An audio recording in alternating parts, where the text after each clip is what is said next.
Hello, I'm Charlotte Davenport. I'm here at the AVA Gallery on Bank Street in Lebanon, New Hampshire with Kiku Langford. This is the first time Kiku's had a chance to have an exhibit installed here that came totally from her imagination and idea. She's finished installing it. It's opening tomorrow night, Friday, May 30th. It's 31st, I guess, isn't it? 30th. 30th. It'll be open from 5 to 7, and it will be on for 3 weeks. So do come visit this exhibition. This is a sort of show you really need to take your time with, read, and look at. But I'm going to let Kiku tell you what inspired this exhibition. Well, when I first came in here, I looked at this wonderful catalog, which is actually for sale here. It's Kiku's work put into a wonderful statement, words and pictures. And she has a little letter in here called Dear Friend. And reading Dear Friend made me understand more clearly why Kiku made this particular show. So maybe you could start and tell us about the background. So when I was growing up, my mom would always let me open her mail if it was junk mail or, some sweepstakes thing, and I would scratch off the little things. But I always felt like I wanted to have my own mail, and I didn't usually get my own mail that I could open up. And I think that the old woman who lived across the street from me when I was growing up recognized that, I was just a little girl and I didn't really get that much mail, but I would run down to the post office or to the mailbox every day and grab the mail and take it to my parents. And so about once a year she would send me a card. Even though she just lived across the street, she would mail it to me, and it would be addressed to me, and so I could open it before my mom got home from work. And this card that Jenny Salomon made has a picture of an old woman on it, so we use that as a little vignette in the catalog to represent the old woman that looks out for the young children who like to get mail too. I thought it was so interesting in the little letter in here how you referred to handwriting as antique, because I came from an era when we got mail twice a day, and we did get mail. Children wrote each other. And I love the little story, the vignette about notes in school and how that began collecting of written words. Yeah, so when I was growing up, we had to take handwriting lessons in elementary school. I think everyone has to do that. But my mom would tell me how she got graded on her handwriting when she was growing up. But we never got grades on it. We just had to practice it. But by the time I got to middle school, hardly anybody even did that anymore. We would just type things up on the computer and print it out. And so when I was in middle school and we did write notes to each other in class, they were very special things because we didn't usually take a lot of time to write things out by hand. And so every day after school I would take the notes out of my pocket and put them in a shoebox. And I still have this shoebox from my Converse shoes from middle school. And when I go home at Christmas time, I'll take the box out and look through the notes. They're like little memories from middle school, and I can still remember, based on the handwriting and the notebook paper that my friends were using, where we were in our lives and what we were thinking, the nicknames we made up for boys that we had crushes on.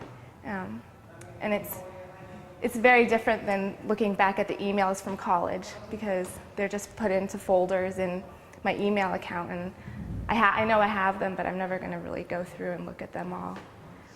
So the handwritten notes are very important to me.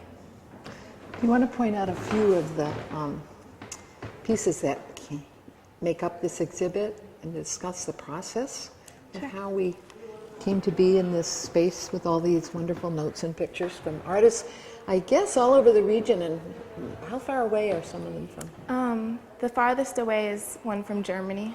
Oh, is that nearby, or maybe it's over we could there. Want to go to that wall and look at those? Okay.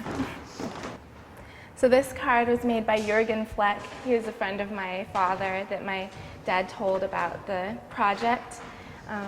The project started with an idea to try to use art to tangibly bring people together.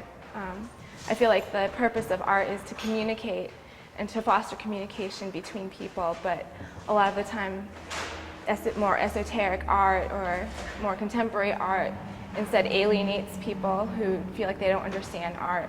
they don't have accessibility to it. And so I wanted to get as many artists as I knew together to create art pieces in the form of a card, and then other people would be able to write on them and put messages that could speak to anybody, open letters, and then afterwards the cards would be sent to friends and family members of the people who created the cards. So each of these cards was created by one of around 50 different artists. And then after I collected the 90 cards, I shuffled them around and gave them back out to the artists and a few people who wanted to be a part of the project but weren't necessarily artists and just wanted to write on the cards. So for example, this one, is this Ernest Hebert right here? So well-known local writer. His wife also has a card in here. Can we fold it down and see the image? So this card was created by Amparo Carvajal Hufschmidt. Oh, I love it. She's a great printmaker. She had an exhibit at AVA in January. So this was her card that she sent me, and then I gave it to Ernie to write on. And this is actually his wife's photograph right next to it here. So if you come to the show, you can come and read the words that are on all these cards. I started out reading some of these words, and I loved contemplating why certain words were inspired by certain images, and it's really a lovely process for the participants and for those who come and look at them. How about if we look at a few of the cards over on this wall, maybe AVA artists that might be familiar to people in the area? So this card was created by Joan Lita, who's a friend of my mother's. And when I first came up with the idea of having cards, I wanted to leave it open to interpretation about what the format of the card could be. And so when I sent out the letters to the artists inviting them to participate, I suggested that they might make something that's folded kind of differently or unfolds to be larger than what would fit in the envelope size that I had specified. And so I love what Joan did here with the pop-ups. On the front, there are these dolphins, and then when you open it, the dolphins are jumping through the air. And this happens to be one of the cards that I wrote on. And so it says here, whatever happened to those days of play when every moment seemed to last an eternity and all that mattered was, and then inside there are the things that mattered to me when I was growing up. Love, food, music, hope, parents, friends, dreams, and sunshine. So I love this card. A lot of the cards were inspired by animals, actually. There are all kinds of cats and dogs and horses and other animals, and most of the cards, on almost every wall, there's some kind of animal represented. And this one has a horse and a guitar, and I love what Paulette did. She was the one who got this card to write on. And on the inside of the card, she put Easy Song for Beginners, Horse with No Name. It's that famous song. I'm not going to try to sing it. But it just has a couple little guitar chords. I love this one especially because I've been trying to learn how to play the guitar recently. And I love how she pulled out little elements from the card and made it into an interesting use of words, and pulled in music as well as a mode of communication to communicate with people, to bring people together, to make them feel like they have a common ground with each other and can understand each other. So this card was made by Brittany Pfeiffer and written on by Paulette Werger. Another wonderful card with creatures, animals on it, and it's a card by Carol Brooks and the writing by Paula Allen. You want to describe that a little bit? So this is another pop-up. I love the ones where you don't expect to open it up and have something else happen. So on the front there are all these animals. Carol Brooks is from Arizona, which is where I grew up. And so there are all these southwestern animals, and then this sort of pyramid shape. And then Paula Allen, who lives in Florida, wrote on it, all creatures speak to me, lizard, owl, bird you see.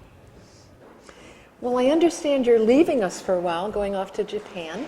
And what will you be doing in Japan? I have an internship with the International Animation Festival, which takes place in Hiroshima every 2 years.